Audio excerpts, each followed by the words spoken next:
There was a man who went to a church in America. He sat in the pews.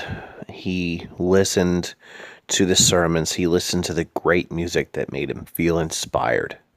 And he walked out of that church feeling wonderful. So he went back to this church. You know, it's a mainstream Protestant church in America. And he went back the next week and he decided to go before the altar in the front of the church. It's a wooden altar, a thing some carpenter made, has a cross on it. It looked real religious and nice.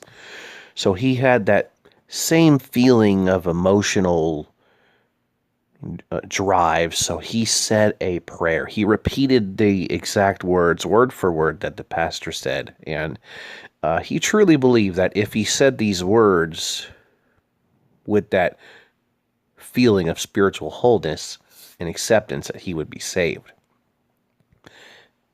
Then he went his way when the service was over, and he went back to his live-in girlfriend, and he continued on in his relationship. He didn't really want to get married. He just wanted to continue in a relationship he was in. And so the next Saturday came, and he smoked his pot and got high. He went to a Christmas party, and he lived his life pretty much as he normally would have. But he said his prayer. He went to the front of the church. He bowed before his altar of wood with a crucifix on it. And he said it with sincerity of heart. And the moral of this story is that the things that he did not save him.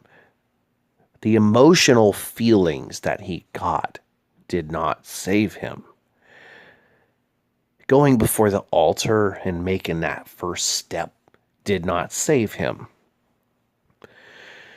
Saying the prayer as if some ritualistic repeating of certain phrases did not save him.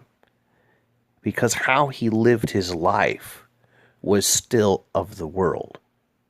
He did not care about how he lived. He wanted to be saved. He wanted to have that feeling of wholeness, but he did not want to truly commit and dedicate himself to Christ. So he died, and he's in hell right now. That's the end of the story. All of his faith got him nowhere because his faith was without works. His faith was dead. What shall we say then? Shall we say that we can live in sin however we want because we're under grace and not under the law?